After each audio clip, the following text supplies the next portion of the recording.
Pada penghujung abad ke-20, di tengah-tengah pembangunan pesat era Orde Baru di Indonesia, suara-suara kaum buruh seringkali terpinggirkan. Namun dari lautan pekerja kilang yang tidak berwajah, muncul seorang tokoh yang berani menentang arus. Namanya Marsina, seorang buruh wanita yang semangatnya menyala terang. Tetapi takdirnya berakhir dengan sebuah tragedi yang menggegarkan negara. Tuni sewelik kilat pegangnya dan pengorbanannya. Sebuah naratif yang mengubah lanskap gerakan buruh di Indonesia untuk selamanya. Dilahirkan di Nganjuk, Jawa Timur, Marsina memulakan hidupnya dengan sederhana.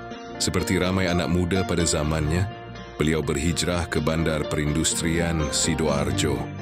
Dengan harapan untuk membina masa depan yang lebih baik, beliau mula bekerja di kilang jam tangan PT Catur Putra Surya, CPS, di mana beliau menyaksikan sendiri realiti pahit kehidupan seorang buruh.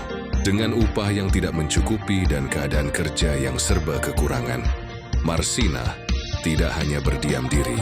Didorong oleh rasa keadilan yang mendalam, beliau mulai aktif dalam memperjuangkan hak rakan-rakan sekerjanya, menjadi suara bagi mereka yang tidak berani bersuara. Kemuncak perjuangannya tercetus pada bulan Mei 1993. Para buruh PT CPS melancarkan aksi mogok besar-besaran, menuntut kenaikan upah minimum wilayah yang telah ditetapkan oleh pemerintah tetapi tidak dipatuhi oleh syarikat. Marsina dengan keberanian dan karismanya tampil sebagai salah seorang perunding utama dalam siri demonstrasi ini. Beliau tidak gentar berhadapan dengan pihak pengurusan dan pihak berkuasa. Dengan lantang menyuarakan tuntutan para buruh, akhirnya perjuangan mereka membuahkan hasil. Apabila syarikat bersetuju untuk memenuhi tuntutan kenaikan upah, kemenangan ini sepatutnya menjadi detik kegembiraan. Tetapi ia bertukar menjadi permulaan sebuah mimpi ngeri.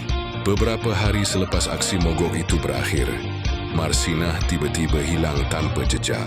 Kehilangannya mencetuskan kebimbangan besar dalam kalangan rakan-rakan aktivisnya. Pada 8 Mei 1993, misteri itu terjawab dengan penemuan yang menyayat hati.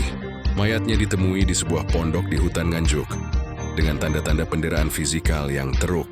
Kematiannya yang kejam disyaki kuat berkaitan dengan peranannya dalam protes buruh tersebut. Tragedi ini bukan sahaja menamatkan riwayat seorang pejuang muda, tetapi juga mendedahkan sisi gelap penindasan terhadap gerakan buruh pada masa itu.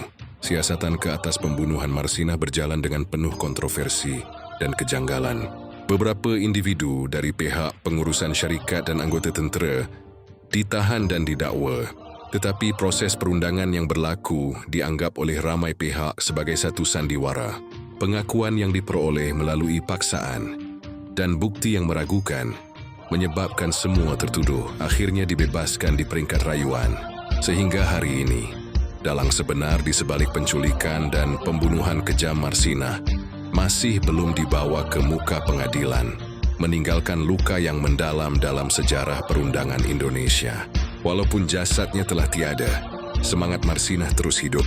Kematiannya menjadi pemangkin yang menyemarakkan lagi api perjuangan hak asasi manusia dan hak buruh di seluruh Indonesia.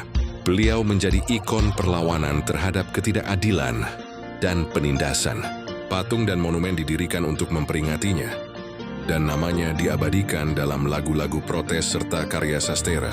Kisah Marsina menjadi inspirasi bagi generasi aktivis baharu untuk terus menuntut keadilan, membuktikan bahawa satu suara yang berani mampu menggoncang sebuah sistem yang zalim. Kisah Marsina adalah satu peringatan abadi tentang harga sebuah perjuangan.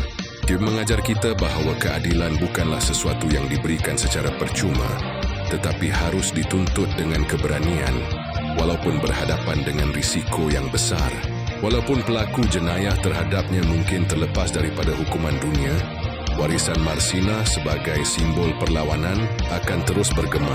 Selagi ketidakadilan masih wujud, semangat Marsina akan terus menyala, mengingatkan kita semua untuk tidak pernah berhenti berjuang demi maruah dan hak kemanusiaan.